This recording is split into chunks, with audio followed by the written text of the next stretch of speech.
Linear algebra lecture 9। Previous class में हमने discuss किया था वेक्टर्स की लीनियर डिपेंडेंट और इंडिपेंडेंट के कंडीशंस हमने डिस्कस किए थे। तो आज की क्लास में हम जो लीनियर अलजेब्रा की जो बेसिक जो प्रॉब्लम है सिस्टम ऑफ लीनियर इक्वेशंस को हम सॉल्व करेंगे। तो इससे पहले फिर हम जो प्रीवियस क्लास में जो हमने स्टडी किए थे इसके ऊपर था। प्रीवियस क्लास में हमने अब तक 3 मैट्रिसेस को हमने डिस्कस किया है। एक ये मैट्रिक्स ए के नाम से है, इसको हमने डिफरेंस मैट्रिक्स का नाम दिया। दूसरा मैट्रिक्स हमारे पास सी है, ये साइक्लिक मैट्रिक्स है और इनके डिफरेंट केसेस हमने डिस्कस किया था। मैट्रिक्स से ये जो मैट्रिक्स ए है इसको हमने इस तरह डिस्कस किया था, हमारे पास यूनिक सोल्यूशन आ गया था। X Y x1 x2 x3 की जो वैल्यू 1 4 और 9 के फॉर्म में हमारे पास यूनिक सोल्यूशन आ गया था। और लीनियर डिपेंडेंट और इंडिपेंडेंट का अगर हम देखें तो ये आपके पास यू वेक्टर है और ये वी वेक्टर है और ये आपके पास डब्ल्यू वेक्टर है। ठीक है, ये तीनों वेक्टर आपस में लीनियरली इंडिपेंडेंट है। लीनियर इंडिपेंडेंट का हमने ये बताया था कि अगर x इनकी जो लीनियर कम्बिनेशन है x u plus x2 v plus x3 डब्ल्यू इज इक्वल टू 0 उस वक्त होगा unless और until x1 x2 x3 is equal to 0 हो। ठीक है, अदरवाइज ये 0 कम्बिनेशन आपको नहीं देगा। ठीक है, तो इस केस में फिर हमारे पास क्या होगा, ये जो वेक्टर u है, v है और w है, ये वेक्टर आपस में लीनियरली इंडिपेंडेंट है। ठीक है, तो या आप इसको इस तरह कह सकते हो कि लीनियरली इंडिपेंडेंट अगर आपके पास नंबर ऑफ कॉलम्स मौजूद हैं वेक्टर के फॉर्म में, तो इट्स मीन ये जो मैट्रिक्स है, ये मैट्रिक्स आपके पास नॉन सिंगुलर मैट्रिक्स भी है। ठीक है, नॉन सिंगुलर मैट्रिक्स है अगर आपके पास जो कॉलम जो वेक्टर है वो बेसिकली हमारे पास क्या होता है, लीनियरली इंडिपेंडेंट होता है। ठीक है, और आपके पास यूनिक सोल्यूशन मिल जाता है, नॉन सिंगुलर मैट्रिक्स। ठीक है, दूसरा जो हमने डिस्कस किया था ये हमारे पास साइक्लिक मैट्रिक्स है। ठीक है, साइक्लिक मैट्रिक्स में हमने जो राइट हैंड साइड जो बी है इसको हमने 0 0 रख के चेक किया था, तो हमारे पास इनफाइनाइट सोल्यूशन आ रहे थे। ठीक है, इनफाइनाइट सोल्यूशन हमारे पास आ रहे थे, राइट। तो इससे आप ये भी कह सकते हैं कि हमने इन वेक्टर्स को चेक किया था, यू वी और डब्ल्यू स्टार हमने इसका नाम दिया था, और ये वेक्टर बेसिकली क्या है, आपस में लीनियरली डिपेंडेंट है। ठीक है, तो इसको हमने चेक भी किया था। लीनियर डिपेंडेंट का क्या मतलब होता है, लीनियर डिपेंडेंट का मतलब ये होता है कि ये दो वेक्टर यू वी है, डब्ल्यू जो ना यू वी के प्लेन में लाई कर रहा था। ठीक है, तो वो फिर हमारे पास क्या होता है, लीनियरली डिपेंडेंट होते हैं। या आप ये कह सकते हो, अगर मैं इसका लीनियर कम्बिनेशन के फॉर्म में लिखूं, x u plus x2 v plus x3 W star में लिख दूं, और ये जो लीनियर कम्बिनेशन ये 0 आपको दे देता है, यानी कि x1 x2 और x3 है, जो इनकी जो वैल्यूज का 0 होना ज़रूरी नहीं है, 0 के अलावा भी आपको ये 0 देगा। इसी केस में हमने यहाँ पे चेक भी किया था, u plus v plus W star अगर हम करें तो ये हमारे पास 0 दे रहा था। इस वजह से ये जो वेक्टर्स हैं u v w है, ये आपस में क्या है, लीनियरली डिपेंडेंट है। और हमने इस चीज़ को भी चेक किया था कि हमारे पास जो u और v है बेसिकली क्या है, w वेक्टर का लीनियर कम्बिनेशन के फॉर्म में है। ठीक है, हमने इस चीज़ को भी देखा था, माइनस यू माइनस वी इनकी लीनियर कम्बिनेशन के फॉर्म में है, इसलिए ये वेक्टर क्या है, आपस में लीनियर डिपेंडेंट है। और या आप इसको इस तरह कह सकते हो, लीनियर डिपेंडेंट में ये जो मैट्रिक्स है सी, जो हमारे पास सिंगुलर मैट्रिक्स है। ठीक है, सिंगुलर जो मैट्रिक्स को हमने सी का नाम दिया हुआ है, और ये मैट्रिक्स बेसिकली हमारे पास सिंगुलर है। ठीक है, तो सिंगुलर केस में हमारे पास क्या होता है, सिंगुलर मैट्रिक्स है। ठीक हो गया, सिंगुलर केस में हमारे पास क्या होता है, इसके अंदर जो कॉलम वेक्टर्स होते हैं वो बेसिकली आपस में लीनियरली डिपेंडेंट होता है। दूसरा केस हमने बी को हमने ये रख के चेक किया था, और यहाँ पे हमारे पास क्या आ रहे थे, इनफाइनाइट सोल्यूशन आ रहे थे। इसका भी यही है कि ये जो मैट्रिक्स है हमारे पास, ये बेसिकली क्या है, सिंगुलर है। सिंगुलर का मतलब ये है कि यू वी और डब्ल्यू स्टार है, ये वेक्टर आपस में क्या है, लीनियरली डिपेंडेंट है, राइट। ये हमने प्रीवियस क्लास में इसको थोड़ा डिस्कस किया था, डिपेंडेंट और इंडिपेंडेंट। तो आज की क्लास में हम डिस्कस करेंगे सिस्टम ऑफ इक्वेशन को हम कैसे सोल्व करें। हमारे पास एक सिस्टम ऑफ इक्वेशन है, x minus y is equal to 0 है, और दूसरा जो हमारे पास इक्वेशन है minus x plus 2y is equal to 3 है। ठीक है, यानी कि जितने इक्वेशन है उतने हमारे पास अननोन मौजूद है। हमारे पास 2 इक्वेशन है और 2 अननोन मौजूद हैं। ठीक है, तो इस तरह के इक्वेशंस को डील करना आसान होता है, या आप इसको कह सकते हैं n लीनियर इक्वेशंस और n अननोन। ठीक है, n लीनियर इक्वेशंस, ठीक है, लीनियर इक्वेशन है यानी लीनियर इक्वेशंस, और हमारे पास क्या है, एन अननोन्स है। ठीक है, जितने इक्वेशंस है उतने अननोन्स हमारे पास मौजूद हैं। लीनियर इसलिए है कि इसका जो पावर है वो बेसिकली हमारे पास 1 है, y का पावर 1 है, x का पावर 1 है, y का पावर 1 है। ठीक है, और इस इक्वेशन को आप होमोजेनियस इक्वेशन कहते हैं। ठीक है, और ये जो इक्वेशन है बेसिकली हमारे पास नॉन होमोजेनियस इक्वेशन है। होमोजेनियस इक्वेशन ऐसी इक्वेशन होती है जो अगर आप उसका ग्राफ ड्रा करें तो वो ओरिजिन से गुजर रही होती है। ठीक है, नॉन होमोजेनियस इक्वेशन ओरिजिन से नहीं पास हो रही थी। होमोजेनियस इक्वेशन में ये होता है कि आपके पास कोई कांस्टेंट टर्म एड या सब्ट्रैक्ट नहीं हो रहा। यहाँ पे देखें, वेरिएबल के अलावा कोई भी कांस्टेंट टर्म इस इक्वेशन में ऐड या सब्ट्रैक्ट नहीं हो रहा, जीरो के अलावा। ठीक है, तो इसलिए ये होमोजीनियस है। ये नॉन होमोजीनियस इसलिए है कि इसमें हमारे पास क्या है, हमारे पास 0 के अलावा 3 जो ना इसमें ऐड या सब्ट्रैक्ट इसमें हो रहा है, तो कोई कांस्टेंट यहाँ पे अपीयर हो रहा है, तो इस वजह से ये हमारे पास क्या है, नॉन होमोजीनियस इक्वेशन है। हम ये देखना चाहते हैं कि इस इक्वेशन के रूट या इस इक्वेशन को हम सॉल्व कैसे करेंगे। ठीक है, इसको हम 3 डिफरेंट वे में हम इसको डिस्कस करेंगे। इसको पहले हम इसका जो स्ट्रेट लाइन के थ्रू इसका सोल्यूशन निकालेंगे। ठीक है, यानी कि इसका रो पिक्चर होगा, एक इसका रो पिक्चर होगा,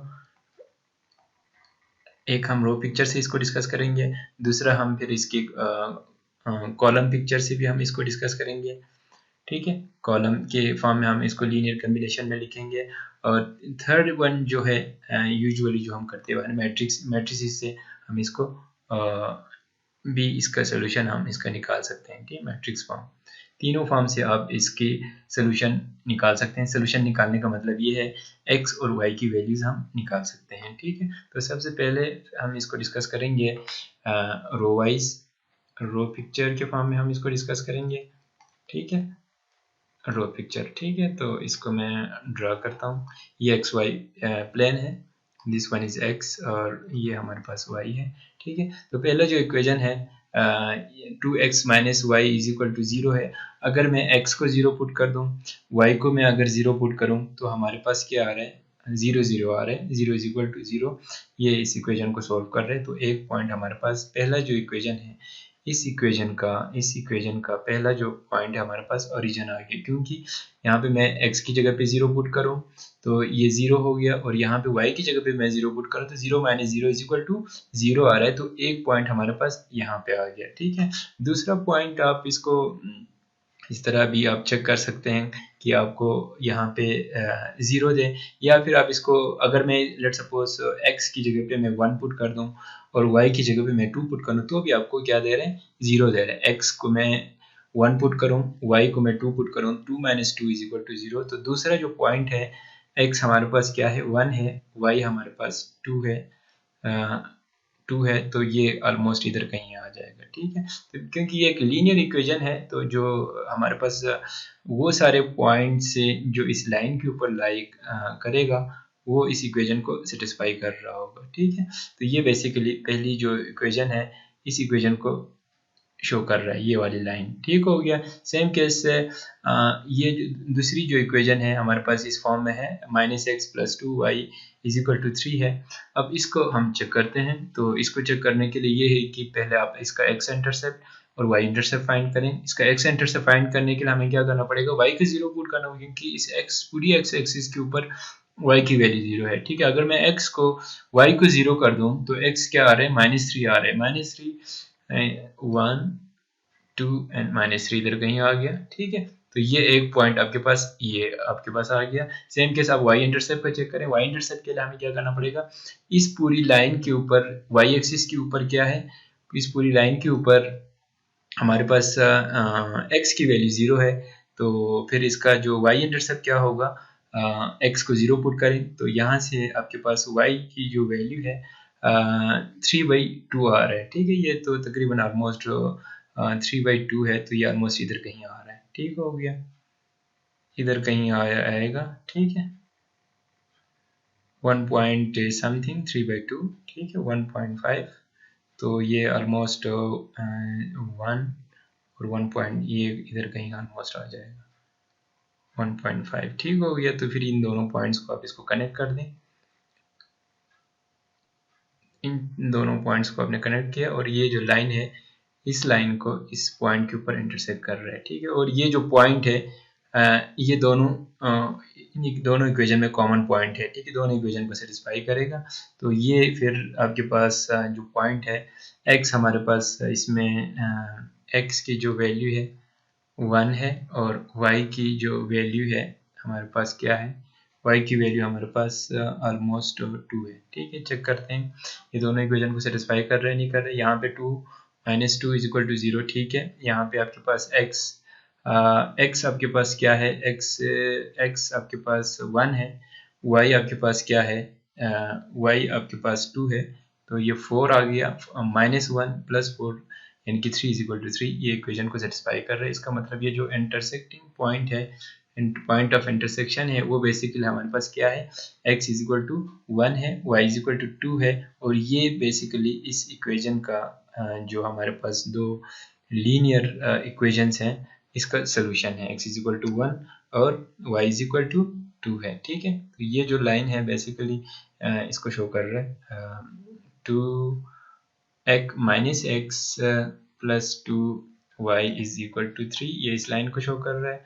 और ये जो लाइन है x जो ओरिजिन से गुजर रही है, ये बेसिकली इस लाइन को शो कर रहा है। ठीक है, और इस लाइन के ऊपर जितने भी पॉइंट्स आ रहे हैं वो सारा इस इक्वेशन को सेटिस्फाई कर रहा होगा। सेम केस, इस लाइन के ऊपर जितने भी पॉइंट्स आ रहे हैं वो बेसिकली इस इक्वेशन को सेटिस्फाई कर रहा होगा। ठीक है, ये वाली इक्वेशन को सेटिस्फाई कर रहा होगा। और ये जो पॉइंट है, पॉइंट ऑफ इंटरसेक्शन है इन दोनों लाइन का, इन दोनों इक्वेशन को सेटिस्फाई कर रहे हैं। ठीक है, x = 1 और y = 2, ये हमारे पास क्या है, रो पिक्चर था।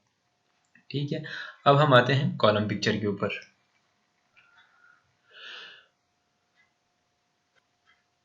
कॉलम पिक्चर के ऊपर आते हैं अब हम। कॉलम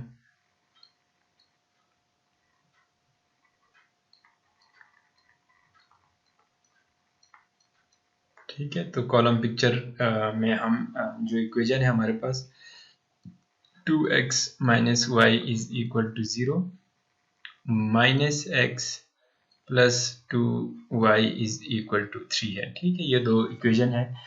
इसकी कॉलम वाइज हम देखेंगे तो यहाँ पे क्या है, आपके पास 2 है और -1 है x के साथ। तो हमारे पास इस कॉलम में है 2 और -1 प्लस y के साथ हमारे पास क्या है, यहाँ पे -1 है, यहाँ पे 2 है, -1 and 2 है। ठीक हो गया, विच इज इक्वल्स टू हमारे पास राइट साइड पे क्या है, 0 and 3 हमारे पास मौजूद है। राइट, तो ये हमारे पास क्या है, कॉलम पिक्चर है। अब ये बेसिकली हमारे पास क्या है, लीनियर कम्बिनेशन है ना, ये हमारे पास क्या है, लीनियर कम्बिनेशन है। ठीक है, लीनियर कम्बिनेशन है, लीनियर अलजेब्रा की लैंग्वेज में हम इसको लीनियर कम्बिनेशन कहेंगे। ठीक हो गया, ऑफ कॉलम्स।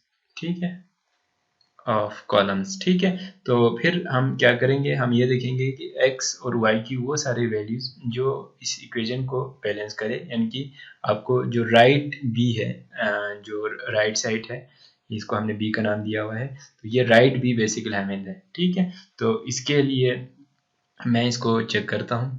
अगर मैं x की जगह पे 1 पुट कर दूँ, y की जगह पे 2 पुट कर दूँ, तो 2 यहाँ से 2 आ जाएगा, यहाँ से -2 0 दे रहा है, और यहाँ पे हमारे पास 1 है, और यहाँ पे हमारे पास 4 है, यहाँ पे सॉरी -1 है, और यहाँ पे 4 है, तो ये आपको 3 दे रहा है। इसका मतलब ये हुआ कि x की जो वैल्यू है, अगर मैं यहाँ पे 1 पुट कर दूँ, 2 - 1 प्लस, और y की जगह पे मैं 2 पुट कर दूँ, तो -1 और 3 sorry 2 -1 and 2, right, which is equals to 0 and 3। ठीक है, तो ये हमारे पास राइट कम्बिनेशन दे रहे हैं, x की जो वैल्यू 1 है, y की वैल्यू 2 है। ठीक है, तो इसको अगर मैं ग्राफिकल इसको देखना चाहूँ तो ग्राफिकल आप इसको इस तरह देख सकते हो। एक्स वाई प्लेन है, एक्स वाई प्लेन है हमारे पास। ठीक है, तो जो पहला जो वेक्टर है वो हमारे पास क्या है, ये 1 2 3 1 2 3 1 2 3 1 2 3 है। ठीक है, तो पहला जो वेक्टर है हमारे पास क्या है, x कंपोनेंट 2 है, y -1 है, तो x कंपोनेंट 2 यहाँ पे आ गया और y -1 है, तो ये इधर कहीं आ जाएगा।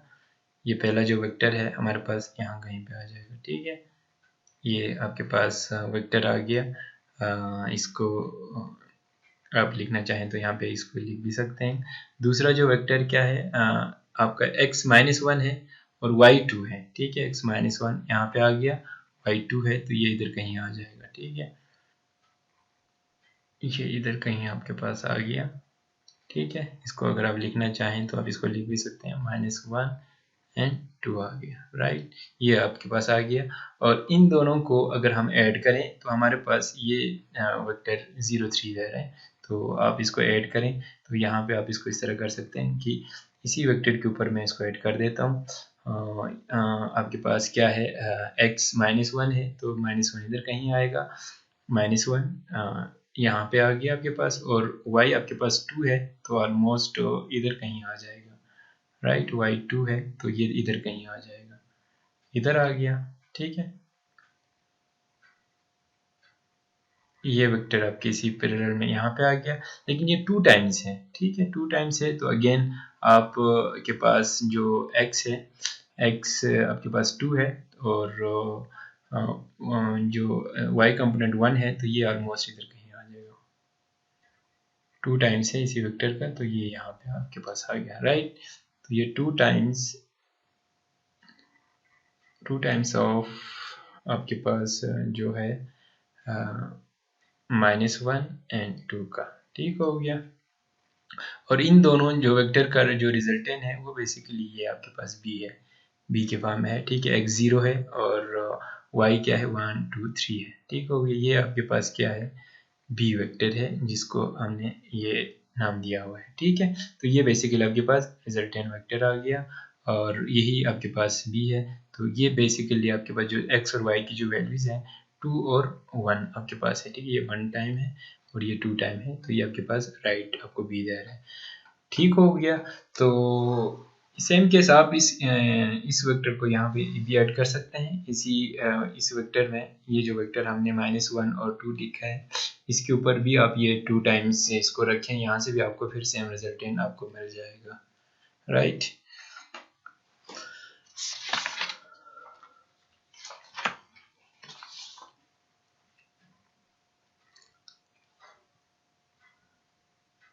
अच्छा, अगर मैं इसको जनरल रखूं, अगर ये जो आपके पास x y है, x हो गया, ये आपके पास y है, इससे को all combination, all possible combination of this x and y कर दें, तो ये पूरा जो ना आपके पास x y प्लेन को जनरेट करेगा। ठीक है, अगर मैं x और y के जो है x -1 प्लस y आपके पास है -1 एंड 2, और तमाम पॉसिबल कम्बिनेशन ऑफ b के लिए मैं देखूं, b के तमाम पॉसिबल कम्बिनेशंस को देखूं, तो ये पूरा जो ना प्लेन को फिल करेगा। ठीक है, all possible values of x and y, और इससे आपको जो b आपको जो मिल जाएगा। ठीक है, सारे जो b's हैं x और y के ऑल पॉसिबल कम्बिनेशन है, तो x y प्लेन को इसको फिल करेगा। ठीक है, एक्स वाई प्लेन को फिल करेगा। राइट,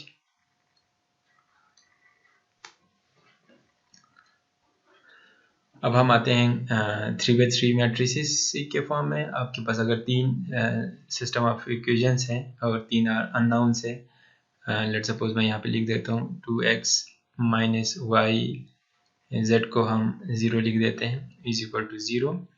दूसरी जो इक्वेशन है -x + 2y, और यहाँ पे -z है, विच इज इक्वल्स टू -1 है, ठीक है। और जो तीसरी जो इक्वेशन है -3y plus 4z is equal to 4 है। ठीक है, अगर हमारे पास ये सिस्टम ऑफ इक्वेशन है, तीन इक्वेशन है, तीन अननोन है, इसको मैं अगर लिखना चाहूँ तो मैट्रिक्स के फॉर्म में इसकी कोफिशिएंट मैट्रिक्स होगा, जो इनके कोफिशिएंट्स है यहाँ पे 2 है, यहाँ पे -1 है और 0 है। ठीक है, y के साथ पहली इक्वेशन में -1, दूसरी इक्वेशन में आपके पास y के साथ 2 है, तीसरी इक्वेशन में -3 है। ठीक है, और पहली इक्वेशन में z की वैल्यू 0 है, दूसरी इक्वेशन में z की वैल्यू -1 है, तीसरी इक्वेशन में z की वैल्यू z का जो कोफिशिएंट है वो बेसिकली हमारे पास क्या है, 4 है। ठीक हो गया। और b हमारे पास क्या है, यहाँ पे b जो है 0, -1 एंड 4 है। ठीक है, तो अगर मैं इसकी रो पिक्चर को मैं देखूं तो फिर ये हमारे लिए थोड़ा सा कॉम्प्लिकेटेड होगा इसको समझना, या आप इसको इस तरह कह सकते हो, अगर मैं इसको रो पिक्चर के फॉर्म में लिखूं तो फिर ऐसा होगा XY plane, XY Z plane में y हो गया, ये x एक्सिस है, ये z है। ठीक है, तो पहला जो पॉइंट अगर मैं देखूं तो ये इस इक्वेशन को मैं अगर देखूं, लेट सपोज इस इक्वेशन को मैं देख लेता हूं, अगर मैं y z 0 कर दूं और x 1 कर दूं तो हमारे पास ये पॉइंट इधर आ रहा है। ठीक है, एक पॉइंट इधर आ गया।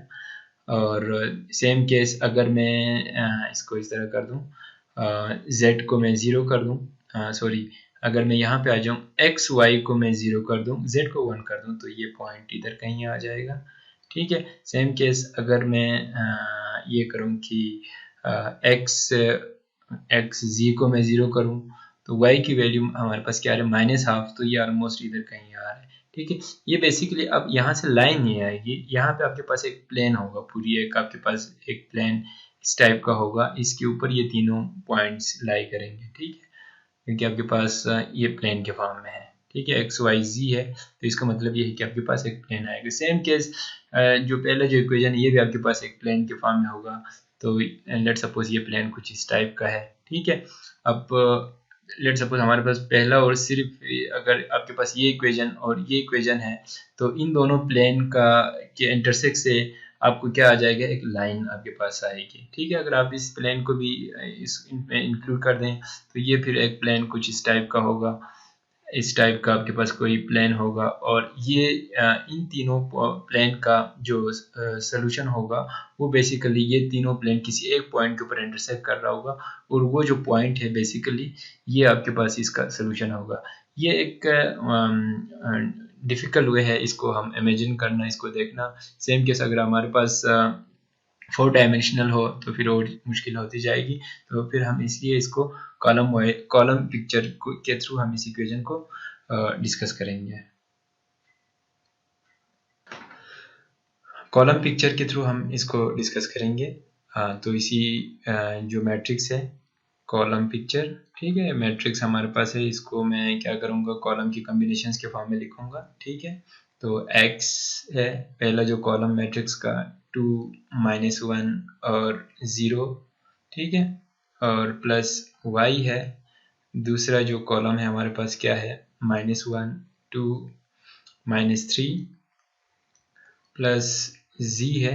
तीसरा जो कॉलम है मैट्रिक्स A का हमारे पास क्या है, 0, -1 एंड 4 है। ठीक हो गया, और विच इज इक्वल्स टू हमारे पास क्या है, 0, -1 एंड 4 है। ठीक है, ये तीन कॉलम की कॉम्बिनेशन के फॉर्म में हमने लिखा अगेन। तो यहाँ पे फिर हमने क्या करना है, हमने यहाँ पे आपने अगेन x, y और z की मतलब वो तमाम वैल्यूज़ को देखना है जो आपको राइट b आपको दे दें। ठीक है, अगर इसको मैं पिक्चर वाइज इसको देखना चाहूँ, इसका पिक्चर कुछ इस टाइप का होगा, this one is y and this one is x and this one is z, right. और जो पहला जो वेक्टर है, ये कॉलम वेक्टर है, यहाँ पे क्या है, x2 है, तो x2 इधर आ जाएगा, y -1 है, तो आपके पास जो वेक्टर है वो ऑलमोस्ट इधर कहीं आ जाएगा। ठीक है, ये वेक्टर इधर आ गया, पहला जो कॉलम है कॉलम 1, इसको मैं नाम दे दूंगा। और दूसरा जो कॉलम है आपके पास x -1 है, x -1 इधर कहीं आ जाएगा, और y2 है तो ये इधर कहीं आ जाएगा, और -3 है तो ये जो दूसरा जो वेक्टर कॉलम वेक्टर है वो यहाँ कहीं पे आ जाएगा। ठीक है, कॉलम 2 आ गया। ठीक है, और तीसरा जो कॉलम है x आपके पास 0 है, y -1 है, -1 इधर कहीं होगा, यानी कि y के नेगेटिव डायरेक्शन में, और आपके पास z4 है तो ये ऑलमोस्ट इधर कहीं आ जाएगा, राइट।